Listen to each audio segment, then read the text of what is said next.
Está a começar o debate da semana aqui na TSF e na Rádio Praia para o Porto Santo e Costa Norte da Madeira. Muito boa tarde, são nossos convidados Miguel de Sousa, António Trindade e Ricardo Vieira. Boa tarde, bom fim de semana. Boa Boa tarde. tarde, bom fim de semana.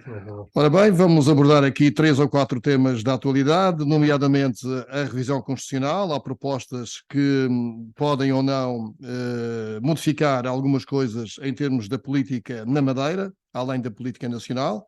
Vamos ver o que pensam os nossos comentadores sobre algumas dessas propostas. E vamos começar já dentro de instantes com a notícia que faz manchete hoje no Diário de Notícias, que revela que o Governo e a OPM, Sociedade de Operações Portuárias da Madeira, chegaram a acordo para que o operador portuário passe a pagar taxas pela utilização dos portos da Madeira. Mas vamos iniciar com a nota de entrada de cada um dos nossos comentadores. Miguel Sousa. Ora, boa tarde. Eu ando a ficar desiludido com a nossa democracia. Isto é tanto atrapalhada, com primeiros-ministros, com ministros, com secretários de Estado, com presidentes de Câmara. É tal a forma de estar na política e de arranjar problemas à sua gestão e à sua forma de estar na política que desanima qualquer pessoa. Eu acho que nós estamos a passar um mau bocado. Isto não tem nada a ver com a maioria absoluta do António Costa. Refere-se aqui a exatamente. Socialista. Não, com a nossa classe política. Neste momento é o Partido Socialista, mas também a seguir, quando vier outro, provavelmente aparecem casos idênticos, semelhantes ou piores.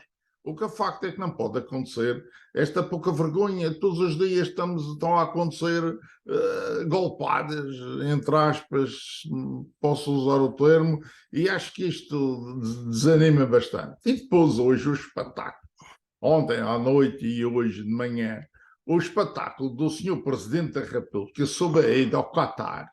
É um desespero, mas é de uma burrice. Ele deve pensar que eu sou burro, pelo menos, que eu ouvi. Portanto, não é. É como se ele dissesse assim: eu sou contra a prostituição, completamente contra a prostituição. Mas hoje à noite eu vou a uma casa de meninas, não é pelas meninas, é pela malta que está lá e que eu gosto de apoiar e tal. Por amor de Deus. E tudo o que foi dito sobre ir ou não ir ao Qatar, para depois dizer que afinal cabe à Assembleia da República autorizar ou não a ida do Presidente para ver a seleção a um país que ofende os direitos humanos de tal maneira grave que ele próprio contestou, e parece que é verdade, parece que não existe discussão nisso, mas isso era para ter resolvido na altura da escolha do Qatar, não há na véspera de ir fazer os jogos. Isso são tudo temas que já deviam ter acontecido. Por isso, eu acho que esta nossa classe política anda muito por baixo. Mas o que é isso de golpadas? O que é isso de golpadas que falou há pouco? A história do livro do governador é o presidente da Câmara de Caminha que dá 300 mil euros por uma coisa que nunca vai acontecer. São outros que empregam a mulher, que hoje a Câmara de Cascais, contratos em cima de contratos com familiares, é tudo uma normalidade.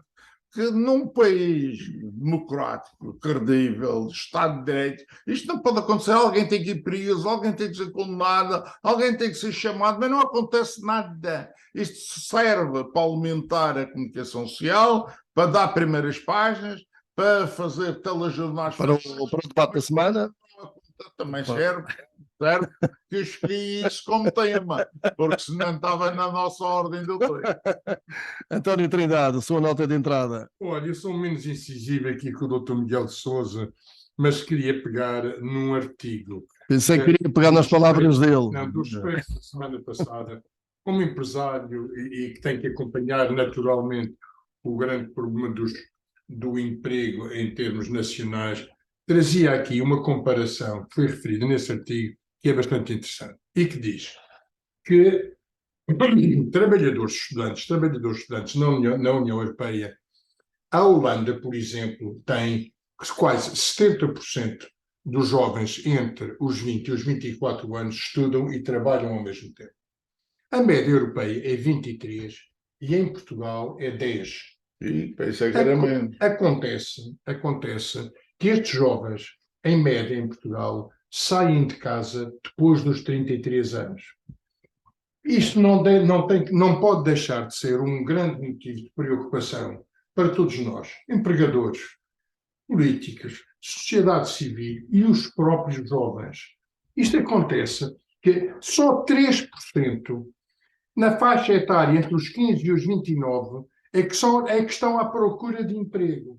Isto quer dizer, há aqui desfazamentos, evidentemente, tão grandes, sobretudo quando se está a falar nas semanas das 4 horas, quando se está a falar na necessidade de reduzir a idade da reforma, e depois somos confrontados com estas situações. É que, efetivamente, e depois com outros problemas que naturalmente advêm. É que a gente vê cada vez mais a noite vai cada vez mais tarde, temos cada vez mais ócio a ser fortemente suportado e inclusivamente sustentado, não se sabe por quem. É fundamental que todos nós, que a sociedade reflita fortemente sobre a empregabilidade e sobre as necessidades que, por um lado, se colocam às empresas e ao tecido produtivo, mas, por outro lado, que responsabilidade é que se tem que começar a pedir também aos mais jovens para darem o seu contributo para a própria sociedade. Porque se a esperança média de vida é cada vez maior, isto quer dizer que o hiato entre os 65 anos e a esperança média de vida, que anda já perto dos 80, vai crescendo, se nós não começamos a alimentar trabalho desde mais jovens e começamos a ter esta relação de dependência, é efetivamente os pais a suportarem a noite dos jovens, a subsidiar efetivamente algum ambiente de pária destes próprios jovens, há qualquer coisa que tem que ser, há uma ação profunda na nossa sociedade tem que ser feita no que diz respeito não só ao emprego, mas à assunção de responsabilidade dos jovens. Eu julgo que o governo tem aqui um tema a seguir que se vai colocar, mas ele efetivamente insere-se nesta responsabilidade e o apelo tem que ser feito à juventude. Certo, fica realmente esse tema para reflexão, os jovens, o emprego e o futuro e a esperança de vida. Ricardo Vieira, o seu tema de entrada. Boa tarde, estou chegando tarde, mas espero que não tão tarde que não tivesse Perfeitamente dentro da hora. Meus colegas disseram, em especial, o meu tema coincide muito com aquilo que disse o Miguel Sousa. Não tanto naquela perspectiva de uma certa degradação da classe política, mas sobre uma coisa que eu acho que é preciso a classe política aprender também, que é a questão do leite derramado. Nós antigamente tínhamos muito este termo, de que não vale a pena falar das coisas que onde elas já não têm cura. E esta questão do Qatar, a mim mexe-me um bocadinho por dentro, porque teve tudo em grandes unanimidades e ossanas quando foi escolhido o Qatar. Portugal bateu-se e tal, e conseguiu a sua seleção aí para o Qatar. Passagens marcadas, hotéis, tudo. E agora vem tudo dizer, ai, o Qatar, o Qatar. É destas coisas que eu acho que é de uma hipocrisia enorme. Participamos, votamos a favor, estivemos nas competições, selecionamos pessoas, recrutamos empresas e tudo para lá estar, e agora, coitados, não se pode porque o Qatar. Meus amigos, eu acho que o futebol manda muito, tem muito peso, já sabemos disso. Neste caso, o Qatar é que vai mandar, nem cerveja se podem beber. Há muito dinheiro, nem cerveja. Mas tem que se dizer isto com toda a sinceridade. Há aqui uma falta de concepção do que é o leite derramado. Nada a fazer neste momento. É preciso o campeonato de futebol decorrer, porque as escolhas foram feitas, está tudo lá. Ora, as declarações do Presidente da República, as declarações do senhor que foi representante da FIFA, a dizer que foi um erro, quando ele foi dos primeiros a promover isso, isto é de facto uma hipocrisia. Mas na altura, provavelmente, ele tinha interesse nisso, não é? Bom, mas o Qatar não era diferente. Que eu saiba, não foram estes anos últimos que agravou a situação. Que eu saiba. Miguel de Sousa, nem cerveja se pode beber no Qatar agora. Não, parece que os catarinhos resolveram, os catares resolveram proibir aquilo que tinham aceito. E o patrocinador, há um patrocinador importante que pode... É preciso perceber que eu acho que a única coisa que está errada é se ter aceito e agora se vir proibir uma semana antes. Porque em França não se podia beber álcool. E virou o europeu de França, que Portugal ganhou, e não se podia, era só cerveja sem álcool, portanto não é preciso ir a um terceiro mundo, sei que o Qatar é o terceiro mundo que não é, mas é preciso ir ao terceiro mundo para se discutir isso da cerveja. Na França, proibido o álcool e tínhamos que beber cerveja sem álcool. Não, Por outras razões, o Qatar é de forma. porque é proibido nos lugares desportivos. Mas Em França, beber álcool. Consumo de O álcool. consumo de álcool e eles não me dão. Em Londres eu já tive esse impedimento na rua. Mas hoje Era em dia, para não não, estar. mas hoje em dia nos Já se estados que eu gosta, tenho já ido, se gosta. bebe-se, tem bares e bebe-se Já se gosta, mas há um bebe-se cerveja. Normalmente, diferente. porque no intervalo de um jogo de 15 minutos não é possível ficar bêbado. Não é possível, ou só já entra bêbado, já traz um carregamento e há ali que leva ao último choque, ou então não é possível, portanto, beber uma, duas cervejas ao intervalo é o máximo que pode acontecer, porque aqui tem muita gente à espera, demora algum tempo a ser servido. não resisto a perguntar, são pessoas que também se interessam pelo futebol. António Trindade, como é que vê a questão do Cristiano Ronaldo? É um tema. Eu assisti a parte da entrevista do Cristiano Ronaldo e francamente gostei da entrevista dele. Revelou já alguma maturidade e se tive alguma surpresa em relação a algumas declarações, eu hoje fui confrontado com declarações de outras estrelas, de outros jogadores, de outros treinadores que tiveram à saída do Manchester United e que, no fundo, vêm confirmar a tese que é defendida pelo Cristiano Ronaldo. Julgo que, mas, infelizmente, nesta tal como Miguel e o Ricardo acabaram de referir, este mundo de futebol está cheio de surpresas e às vezes as surpresas não são efetivamente as melhores. E não sei em que termos é que todo este ambiente de franqueza da saída do clube não tem por trás, mais uma vez, mais negócios, outro tipo de realidades que não são as mais claras e transparentes. De qualquer forma, eu queria desejar ao Cristiano Ronaldo a melhor das sortes para a sua vida futura e, sobretudo, evidentemente, um contributo de bons resultados agora no Qatar pela seleção portuguesa. Já agora, Ricardo Vieira. Olha, eu quero continuar a acreditar que a entrevista foi genuína e foi franca. Porque se ela foi de facto genuína e franca, ela é louvável. Porque é um jogador de futebol que põe em cima da mesa uma situação que eu acho que é de pôr em cima da mesa. Agora, como dizia aqui o António, se por detrás já está outros negócios e outras coisas, já não tem a Se ele já tem um genuinidade e clube, se já tem um clube à já tem espera, um clube à espera. por Já exemplo. não tem a genuinidade e a autenticidade que eu gostei de ver. Mas não, só dizer o seguinte: o problema é um financeiro. A família Glazer, que é a dona do Manchester United, como diz o próprio Cristiano Ronaldo, nem quer saber dos resultados, os resultados dos jogos, quer saber do resultado financeiro no final de cada período. E isso é que lhe interessa. Ora, o Cristiano Ronaldo tem um problema que é, se ele sai, custou tanto dinheiro ao Manchester United, para sair, ou joga o contrato todo, ou é dinheiro deitado fora. Eles, no fundo, vão prescindir de muitos milhões de libras para deixar o Cristiano Ronaldo sair a seu belo prazer. E aqui o problema é money, é pura e simplesmente um problema financeiro. O Cristiano Ronaldo está a dever um ano de contrato com o Manchester United e alguém tem que pagar, senão não pode ser. O facto é que nem os jogadores, nem o treinador querem que o Cristiano volte. Nem ele volte, nem ele quer. Nem ele quer. Quem paga é o Sr. Glazer. Pois, mas não há condições nem para ele, nem ele quer, nem eles querem. Podem ir todos para a rua, porque às vezes a solução é desaparece tudo. Mas este não é específico do Cristiano Ronaldo. Este é o grande drama que, efetivamente, o espetáculo chamado futebol, futebol e outros desportos, está a gerar e esta subversão do investimento financeiro que se faz num ser humano, que é transformado aqui numa cobaia e que se serve e que também gosta de se ser transformado.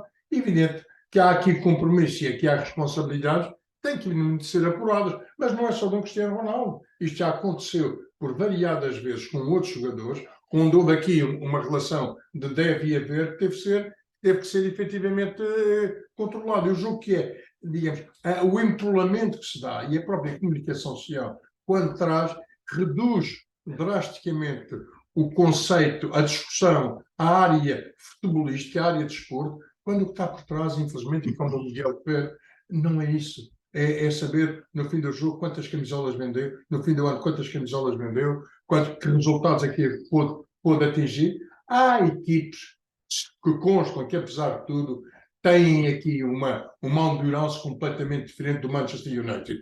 E isto, ao que me referi, aquelas declarações de um Abramovich, as declarações de outros dois jogadores, mais treinadores, já foram suficientemente fortes para saber que, evidentemente, a empresa, o Manchester United, acaba por ser uma estrutura empresarial fraca. Ora bem, foram as notas de entrada e que possibilitaram este resvalar para a questão do Qatar e do Cristiano Ronaldo e do Manchester United. Mas vamos entrar num dos temas centrais do programa de hoje e exatamente por aquilo que faz manchete hoje no Diário de Notícias do Funchal, que o Governo e a OPM, Sociedade de Operações Portuárias da Madeira, chegaram a acordo, passando o operador portuário a pagar taxas pela utilização dos portos. Este operador fica obrigado aos investimentos necessários às operações nos portos. A operação no porto fica ainda aberta à candidatura de outros interessados, conforme legislação comunitária. Então, Ricardo Vieira, sendo esta questão também jurídica, Começa por aí, talvez. e por isso é que eu peço a sua entrada. Eu julgo que há um diploma nacional que tinha como solução mais adequada para a gestão dos portos os regimes de concessão. A Madeira, durante anos, tinha os portos do Funchal, do Cancelo e do Porto Santo, se a memória não me falha, em regime de licença. Estas duas figuras são distintas e têm consequências jurídicas distintas. Quando saiu esse diploma nacional, a região fez uma resolução do governo em que quis manter em regime de licença as operações portuárias nestes 3 portos da região. E em 2017, se a memória não me falha... Quis manter há muitos anos, não é? Quis manter, portanto, fugiu àquela disciplina nacional, invocando o interesse estratégico regional para manter o regime de licença. Em 2017, há uma resolução do governo, julgo que até assinada pelo Dr. Sérgio Marques, que na altura era vice-presidente do governo, em que quer mudar o regime para concessionário.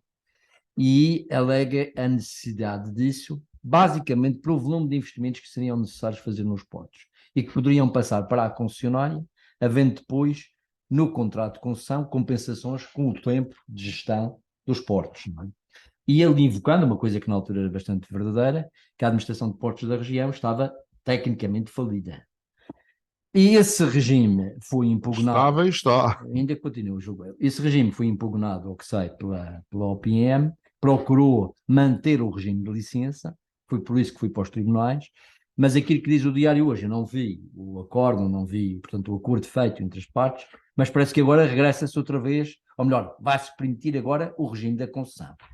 Que é um regime que, digamos, liberta mais a região de responsabilidades financeiras, responsabiliza mais o concessionário, mas também dá a possibilidade de ser mais transparente a concessão em si, porque obriga a concurso.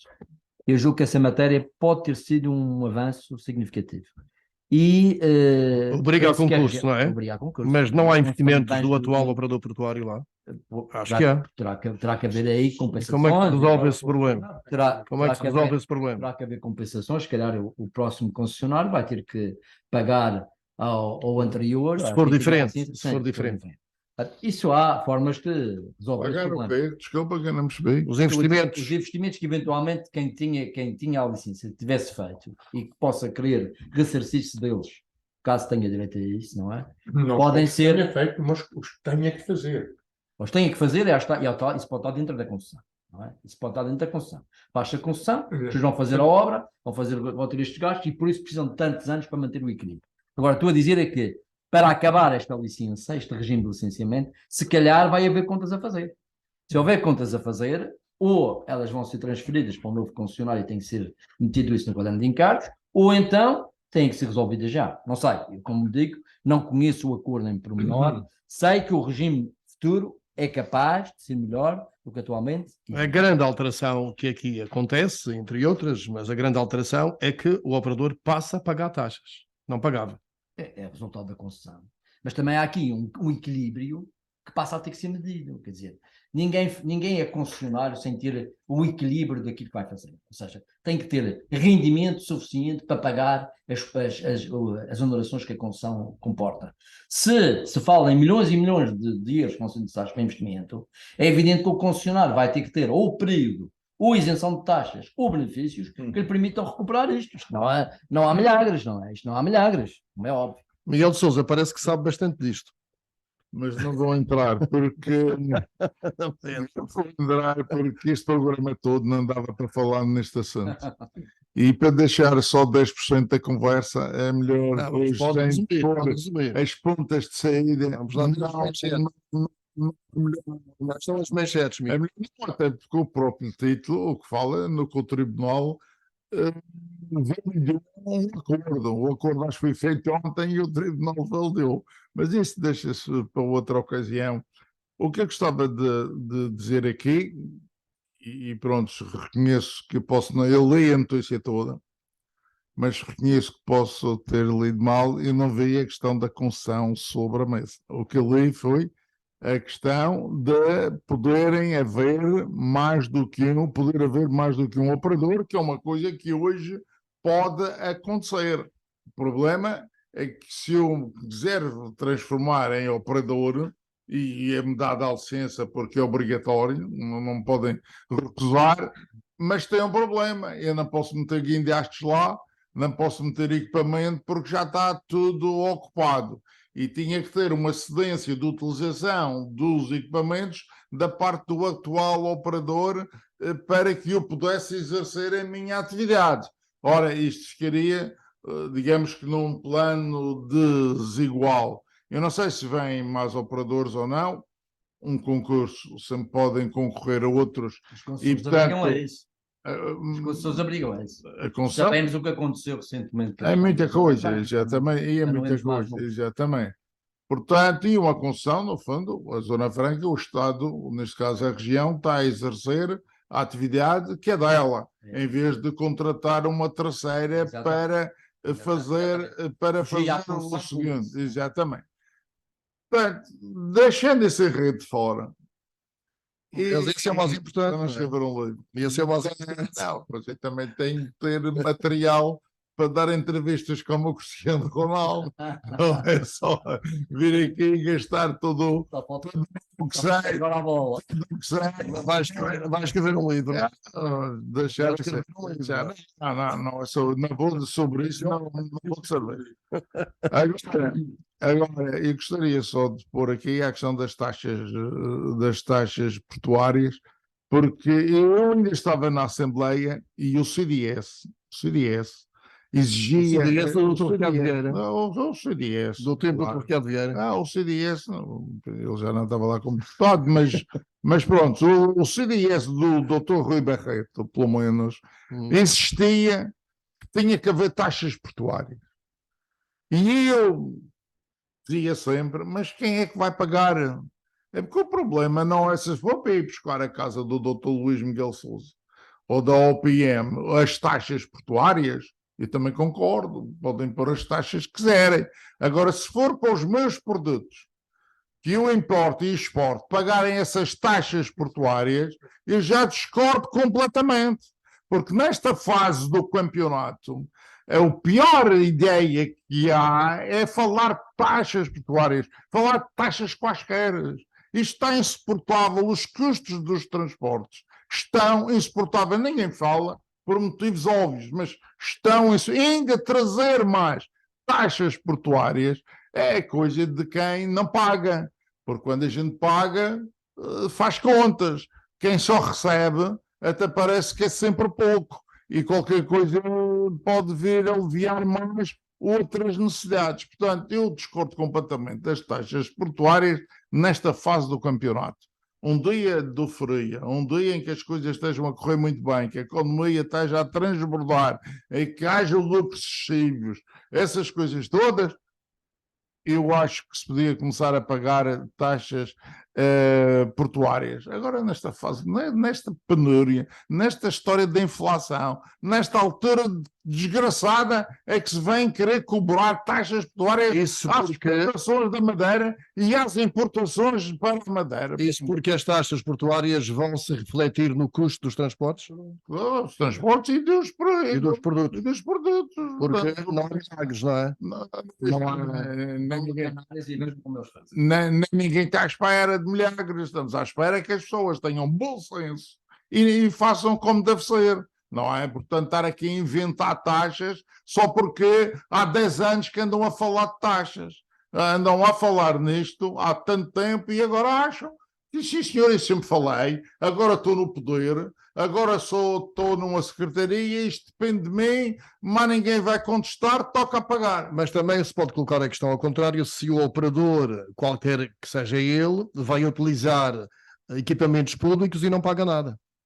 Não vai utilizar porque a concessão é que vai pôr essas condições. A concessão está para dizer que sou eu, Miguel Sousa, a comprar os guindeastes. Eu é que vou-me recusar.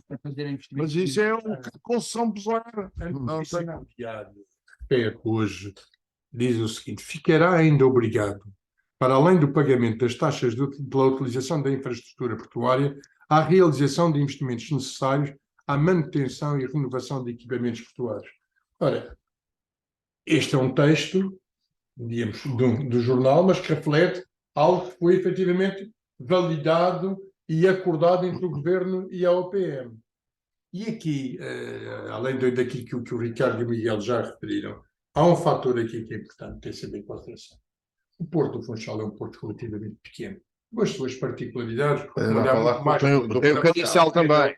Canissal. Do que os portos da Madeira são uma realidade relativamente pequena quando comparado com outras dimensões. Portanto, tem custos estruturais necessariamente maiores por contentor do que as economias de escala, Claro. portos maiores possam gerar. Agora, isto evidentemente tem que ser muito pensado e julgo aí é muito importante. A entrada para este porto, um segundo operador, isto já vem, a história já nos tem revelado, é muito difícil garantir, mostrar ao PROTA conseguir despertar interesse num outro operador portuário que tenha que lhe pagar a este operador o custo das infraestruturas. Sabemos como é que é a estrutura atualmente do operador portuário, a própria estrutura financeira que sustenta a OPM, ligada também a um transportador, que naturalmente vai criar todas as suas condições para ter uma posição de domínio em relação a este.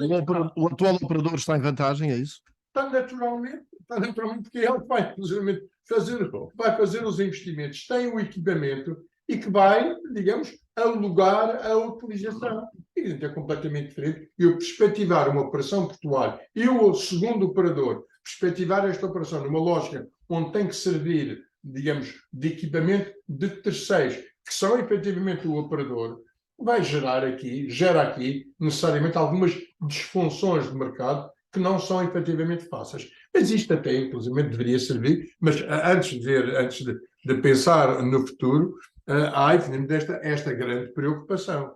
É porque alguém vai pagar. Alguém vai pagar por estes investimentos a fazer. Por estas taxas. Por estas taxas. Toda esta notícia. O que acontece é que estas taxas vão necessariamente servir para os investimentos que têm que ser feitos. Ora, quem paga as taxas não é o operador, somos nós, são os cidadãos, são as empresas. E esta repercussão é que é grave. É porque continuamos a ver. E eu ainda hoje tinha um exemplo, e convenhamos que os aumentos foram enormes no transporte da China, por exemplo, para a Europa, mas um contentor, por exemplo, de 40 pés, paga 3.000 e muitos euros para um transporte da China até Portugal. 6.000 agora. Neste momento é 6.000. Desceu esta semana. Já foi 10.000. Já foi a 10.000. mas a realidade é que o mercado está a funcionar e o custo do transporte, atualmente, da China para Lisboa, nomeadamente, tem vindo a descer, porque o mercado assim o obriga. Mas o nosso transporte para o mesmo contentor depois de Lisboa para o Funchal custa 2.000 e tal euros. Portanto, este desfazamento tem que ser encontrada alguma justificação para esta discrepância. Os operadores, os transportadores, têm referido, nomeadamente, a sua cota, a cota do transporte, que é relativamente pequena em relação a todo o resto da operação. Mas eu, consumidor, eu, empresa, não me importa saber se é do transporte, ou se é da operação, ou se é disto ou daquilo. Eu sei quanto é que me custa no final do dia. E isto que o Ricardo está a referir é muito importante. Olhe-se para Canárias. Olhe-se efetivamente para a situação. Faça-se aqui alguma operação. E aqui eu tenho que comentar a intervenção do Dr. Rui Barreto, dizendo que sem empresas, sem empresários, não há economia, sem economia não há emprego, nem rendimentos para distribuir pelas famílias. Mas, evidentemente, há uma coisa que é prévia, é que nós não podemos estar num mercado aberto, num mercado de forte concorrência, nomeadamente com as Canárias, a assumir custos manifestamente diferentes, sem qualquer compensação do próprio Estado. A compensação do Estado, que é incentiva, é manifestamente diminuta, se compararmos, evidentemente, com a situação que se passa, nomeadamente, nas Canárias. Nas praças que nos são diretamente concorrenciais. Ou conflitos. Dr. Ricardo Vieira, há aqui um recado do Dr. Rui Barreto à oposição, dizendo, bem, afinal, o governo resolve. Vamos ver. Para Espero pagar, bem que sim. para pagar é O que fácil. é que lhe diga? Espero bem que sim. Eu vou ver o acordo, ainda não o li, Sim. como deve ser. Vamos ver as concretizações disso na prática. Mas, Sendo que eu devo também dizer o seguinte. Nós temos às vezes uma certa psicose contra os grupos económicos regionais. É preciso referir que esse grupo económico foi convidado pelo Sr. Engenheiro, pelo Sr. Dr. António Costa, para gerir o terminal de cruzeiros de Lisboa. E se calhar hoje, no volume de negócios que este grupo económico tem na Madeira, deve ser 10 ou 15% do seu volume de negócios total. Portanto, é preciso também pensarmos um bocadinho nisto, quer dizer, às vezes diabolizamos quem tem sucesso na região e às vezes vemos que essas pessoas são acolhidas, bastante bem acolhidas noutros espaços. Partindo do princípio que o consumidor e os exportadores, as fábricas, digamos assim, os empresários vão ter que pagar mais, o governo deve intervir nesta matéria, auxiliando, subsidiando. O António estava a dizer isso, quer dizer, hoje há linhas, até pela via da União Europeia, pela via da insularidade, há linhas para diminuir esses custos. Há linhas e não se aproveitam? aliás, este é um exemplo típico. Tal qual como há nas passagens aéreas de passageiros, podia haver também nos transportes de mercadorias. Nada impede isso. Miguel de Sousa, tem estado mais dentro deste assunto. Há linhas que não são aproveitadas para ajudar, digamos assim, a reduzir o preço ou estabilizar os preços dos dinheiro é portos. todo transferido ou todo canalizado para outros objetivos que não têm nada a ver com os transportes. Hoje o governo subsidia o custo de transporte do que é produzido na Madeira para o continente, só para o continente, não dá para mais nada.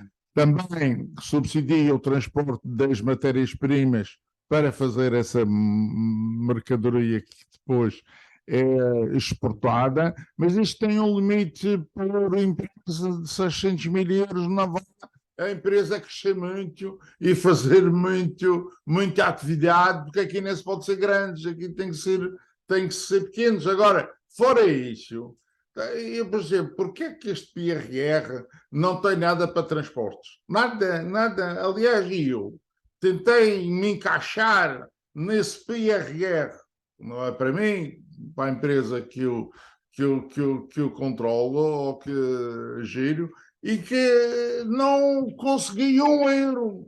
Não há um mecanismo que seja para eu ir buscar, seja o que for, neste programa todo do PRR. Não há e por isso, dele todo, eu tenho direito a zero. E olha que eu estou lá, conheço as pessoas, falo, vou, chateio, peço, nada. Semana passada, e isto é recorrente, um partido político, o JPP, que se tem batido muito por isso, o exemplo de concreto de um produto, uma garrafa de gás na Madeira custa mais 10 euros do que nos Açores. Isto deve-se aqui. Eu conheço pouco essa Ninguém matéria, responde a esta confesso. matéria. Ninguém responde a esta Mas matéria. realmente fruto do desessencialismo. Pois já tem o Mas não é, mas o IVA não vai ser Não. o diferencial em 10 euros. Mas é que não é só. É muito dinheiro, Mas 10 eu euros é acho muito que- dinheiro. O que é muito importante, e nós já discutimos tanto isso. Mas eu acho que o preço do Não. gás aqui na Madeira como nos Açores está tabulado, não é administrativo.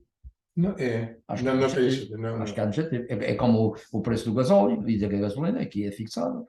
Uhum. Nós não temos preço livre, como há no continente. O assunto foi discutido a semana Certo. passada na Assembleia. A gasolina não é livre. Tem uma cota. Tem uma margem. Não, tem uma parte fixa e depois. O assunto foi discutido a semana passada na Assembleia. A JPP colocou a questão, ninguém respondeu à pergunta. Porquê é mais caro 10 euros na Madeira do que nos Açores? Realmente é uma quantia elevadíssima. É. Elevadíssima. Eu Faz sentido. vou procurar saber isso. Ora bem, vamos passar a outro assunto que foi disputado pelo Chega. O Chega teve a iniciativa de avançar para uma revisão constitucional e provocou que o PS e o PSD rapidamente se organizassem e apresentaram também propostas de revisão constitucional que têm de ser aprovada por 2/3 da Assembleia. As propostas são muitas, naturalmente que não podemos falar aqui de tudo isso, mas, linhas gerais, no caso do PS, sabe-se que António Costa quer uma Constituição mais social. Além da questão dos metadados, o PS vai defender os direitos dos trabalhadores, a quem o Primeiro-Ministro promete combater a precariedade e a garantir trabalho digno. António Costa chama isto uma revisão com uma visão progressista. O PSD, por outro lado, pretende várias questões, acho que são 40 propostas, e que nós podemos destacar, por exemplo, que o voto seja permitido a partir dos 16 anos, que o mandato do Presidente da República tenha poderes reforçados e com apenas 7 anos, um único mandato. O Presidente da República passaria a nomear o Governador do Banco de Portugal, o Procurador-Geral da República e o Presidente do Tribunal de Contas. O PSD pretende também que a Assembleia da República tenha uma redução de deputados para o máximo de 215 contra os 230 que tem hoje. Mas vamos por partes. No que toca à Madeira, parece haver concordância entre o PSD e o PS regional. Não é entendimento entre eles, mas estão os dois de acordo que se chega ao fim do mandato, digamos assim, ou da figura do representante da República. Vamos começar por aí. Estou Ricardo Vieira. Bom, há 7 propostas de revisão constitucional, só 5 delas é que tocam nos poderes regionais. O Partido Socialista e o Chega não mexem minimamente nas questões regionais. Das 5 propostas, daquilo que eu li, o PAN limita-se a falar da limitação de mandatos para os órgãos regionais e uma necessidade de publicação oficial dos regimentos das assembleias. O PCP, o que fala é na necessidade do representante da República, antes de ser nomeado, ouvirem os partidos regionais e quer estender as incompatibilidades e impedimentos que existem a nível nacional aos mandatos regionais. Depois temos, de facto, 3 partidos que falam do representante da República. O BE, Bloco de Esquerda, substitui o representante da República por uma coisa que eles chamam o provedor da autonomia, que é nomeado pelo Presidente da República e que passa a ser um órgão regional, igual à Assembleia ou ao Governo, uma dignidade equivalente. E dá competência à região em matérias de domínio público e de cooperação europeia. A iniciativa liberal, essa sim, é radical, extingue o representante da República e passa os poderes todos do representante da República para o Presidente da República. Essa não tem substituto. O Partido Social Democrata, de facto, acaba com o representante da República, mas arranja uma figura que é o mandatário do Presidente da República para cada uma das regiões. E é este mandatário que vai controlar a legalidade e a constitucionalidade dos diplomas regionais. O que, a meu ver, é um pouco estranho, não sendo um órgão, digamos, diretamente. É um mandatário, um procurador. É um representante, acaba por quase. ser um representante, mas, quer dizer, Não muda muito. Não tem a necessidade de ser ouvido Nem está ninguém. Nem ocupar o palácio. Sim, se calhar não, primeiro, não tem que ter cá a sede, se calhar, mas acaba por ser um mandatário. Parece que o Presidente da República, para o PSD, tem alguma relutância em aceitar aquilo que a Iniciativa Liberal quer. Passa Quer para o passar Presidente da tudo República. para o Presidente da República. Fica assim com um bocadinho. E o PS? O Partido Socialista não faz nada em relação às regiões. Não, Zero. diz que acaba. O PS regional. Não, o PS regional. A proposta de revisão O PS constitucional. regional. A Defende. proposta de revisão constitucional do Partido Socialista, que deu entrada na Assembleia da República, não tem uma linha sobre as regiões. Uma linha. Como o jornal disse há pouco, António Costa diz. exclusivamente aborda as questões sociais. Exatamente. E há quem diga. António Costa diz que não mexe na estrutura política, nas Tem instituições. 2 ou 3 artigos que têm alguma importância, que têm a ver com a estado de emergência e têm a ver com a questão dos metadados, que foi uma questão controversa aqui há uns tempos. E, portanto, essa matéria eles tratam. O resto, zero. Ainda diria uma coisa curiosa por parte da proposta do PSD, que tem coisas interessantes, nomeadamente a participação dos presidentes do governo nas reuniões do Conselho de Ministros, que acho que é uma coisa que tem algum sentido. A dignificação dos estatutos, também lá está, essas coisas. Participação quando há matéria relevante em relação às É regiões. interessante. Isto acho que é uma perspectiva engraçada naquilo que temos vindo a falar, que é da necessidade de integração das coisas. Mas há aqui uma... Ao fim e ao cabo, é uma representação da região no governo, que é isso que falta muitas vezes. Exatamente. É um pouco essa preocupação que eu acho que é uma solução que talvez possa ter algum caminho para andar. Mas há ali uma coisa que eu achei hilariante. É que foi dito que ia-se permitir o voto dos imigrantes para as Assembleias Legislativas Regionais. Eu fui ler a proposta. A proposta diz que os imigrantes que tenham residência nas regiões autónomas podem votar para as Assembleias. Já podem agora. Não? Isto já fala totalmente disto. Isto é zero. Isto é zero. Isto é deitar areia para mim. Ou é lapso, e eu manifesto, percebo, ou então... Ignorância também, ignorância. Ricardo Vieira, e qual é a sua opinião em relação ao representante da República? Deve acabar ou não? Eu acho que faz sentido acabar. Agora é preciso arranjar uma... Faz sentido para, e passa para as respectivas eu gostava que fosse... responsabilidades, eu passam gostava para... que fosse o Presidente da República. Porque levava aqui a região a se aproximasse mais do Presidente da E com tanto, Mas tanto tenho tempo, dúvidas que o Presidente da República queira. mas com tanto tempo a Celso, mas com tanto tempo para comentador, também pode se dedicar às regiões, não é? Não, há depois uma questão técnica que tem-se vindo a falar e que tem alguma razão, que é a seguinte, é que como as leis regionais, em muitos casos, têm que obedecer, têm que obediência às leis nacionais, diz que não faz sentido que seja o mesmo órgão a controlar quer a constitucionalidade das leis nacionais, quer depois a legalidade das leis regionais para essas leis, está a ver?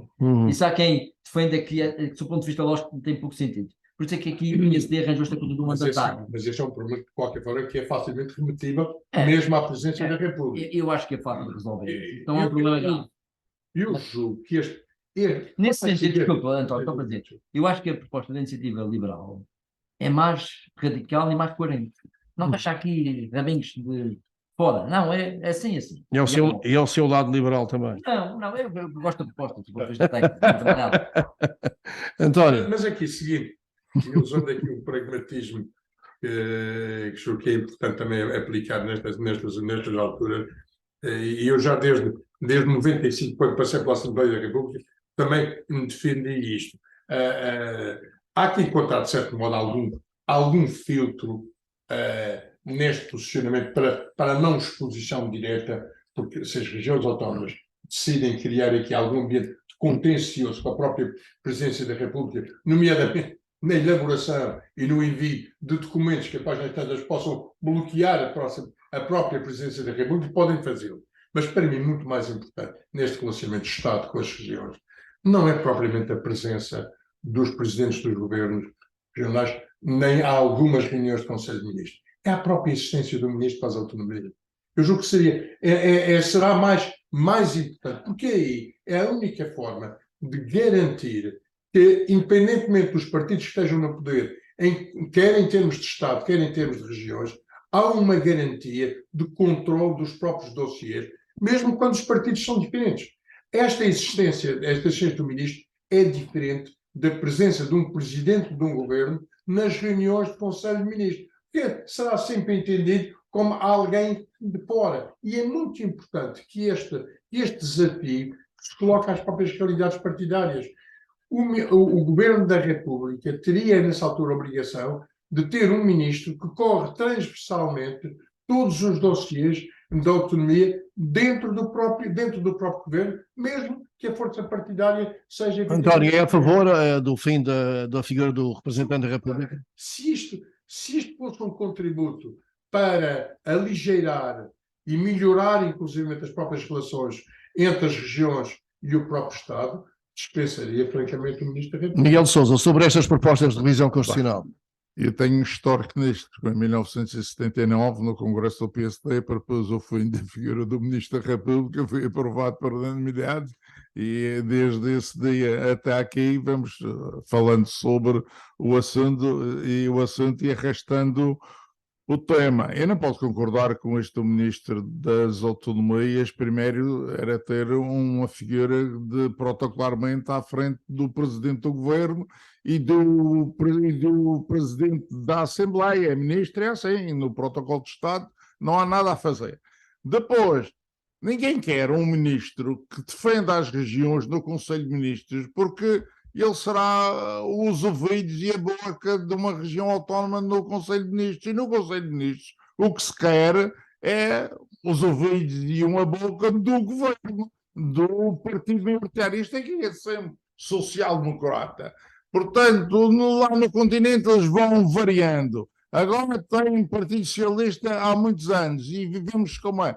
De nos entender com um ministro socialista, um daqueles que está lá, não ia ser diferente, ia ser um daqueles que está lá, seria ministro das autonomias. Mas é que nós não percebemos nada. Deixa-me só concluir. Eu acho que isto era subverter o nosso Estatuto de Autonomia, declinando poderes e responsabilidades a uma figura que não é nossa, um ministro de lá da República, da soberania. As responsabilidades do Estado em relação às regiões. Agora, eu, como o Ricardo já disse ainda há pedaço, eu olhava para Canárias. Canárias sempre teve o problema resolvido. Não tem ninguém à frente do Presidente do Governo, não, que é até a figura principal da autonomia espanhola, porque o Presidente do Governo de Canárias e das outras autonomias é quem representa o rei em Canárias. Não é mais ninguém, nem o Presidente da Assembleia, nem ninguém. É o Presidente do Governo de Canárias, como o Presidente do Governo, todas as outras 16 ou o que é, autonomias, são os representantes do rei em cada uma das autonomias. E o rei tem lá um delegado, chama-se mesmo delegado, não tem outro nome, é delegado, tipo delegado do Governo no Porto Santo. Tem um delegado que é um seu funcionário que protocolarmente está lá depois dos alcaides e de não sei o quê, mas é um funcionário superior, representante do rei no sentido de tratar dos papéis que houver para tratar. Agora, a figura representativa do Estado do Reino espanhol nas autonomias é o presidente de cada um dos governos. E essa aqui é a figura principal, é a figura maior, é com o rei que eles tratam do que houver para tratar, e aqui devia de ser a mesma coisa. Presidente do governo, presidente da República. É esta figura do pouco trabalho que cairia ao presidente da República caso não houvesse representante, porque esta figura do representante, isto é uma coisa triste.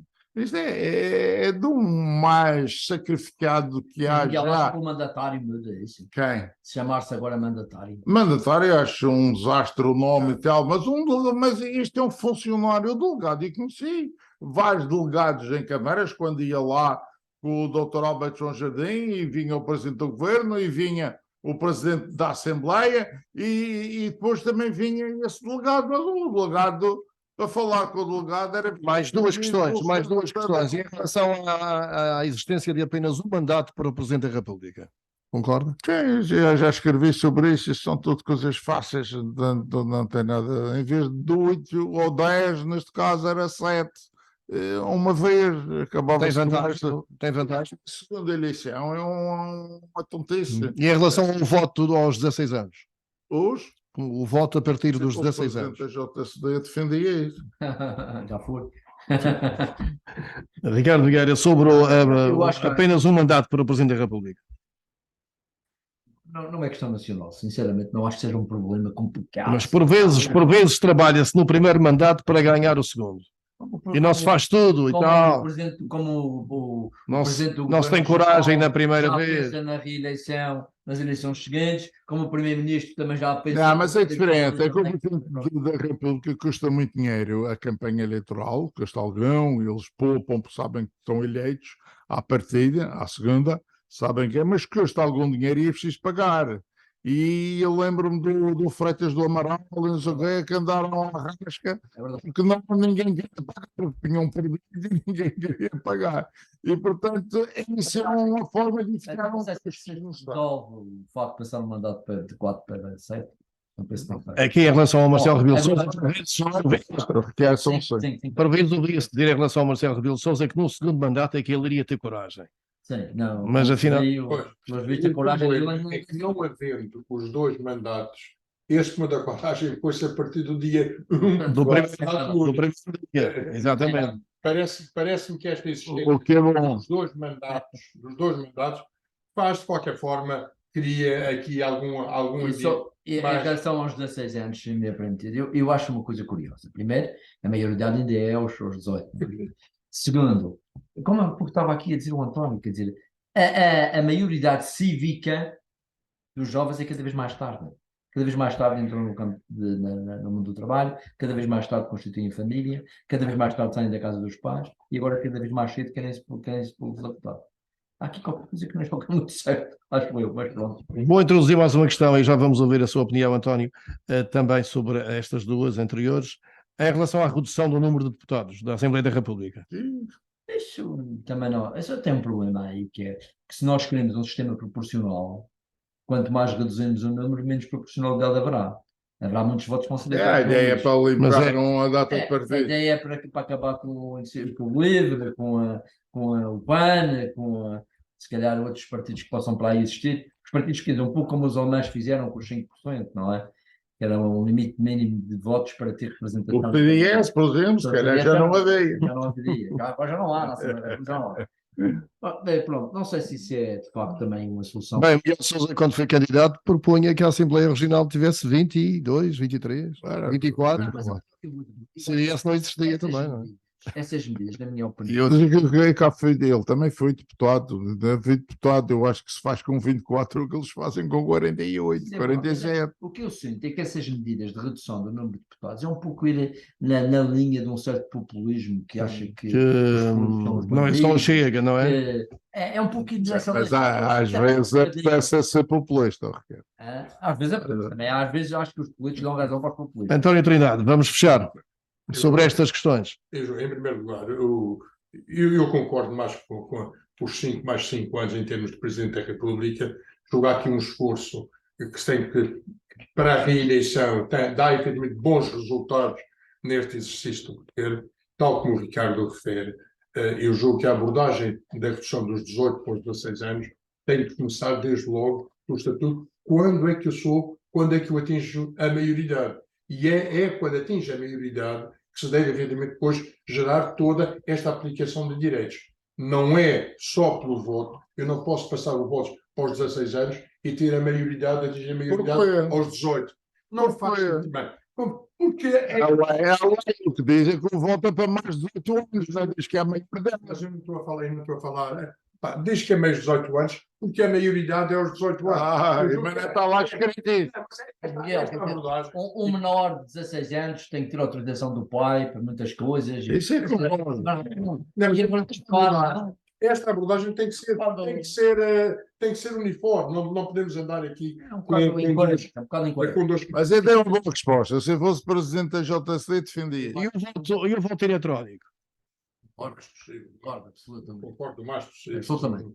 Aliás, não faz sentido no mundo em que vivemos, onde tudo efetivamente está facilitado no que diz respeito à assunção de responsabilidades e aos próprios direitos que são atribuídos ao próprio cidadão, e depois no direito... O PSD um dia fez voto eletrónico para eleger um líder. O candidato que ganhou foi o Marcelo Rebelo de Sousa. Acontece que ele tinha dito, como era candidato único, se não tivesse 2/3 dos votos, que não aceitava a liderança. E foi voto eletrónico, ele teve 66,7%. Nunca mais houve voto eletrónico. Estamos aqui com 3 senadores com uma excelente memória e que vão buscar episódios que, ao fim e ao cabo, refletem como é que se faz o percurso político em Portugal. Ora bem, chegamos ao fim, não tivemos tempo de abordar a questão do teleférico do Curral das Freiras, que foi decidida a semana passada em Conselho de Governo iniciar o procedimento para a sua construção, mas voltaremos a esse tema de hoje a 15 dias. Muito obrigado e bom fim de semana. Muito obrigado.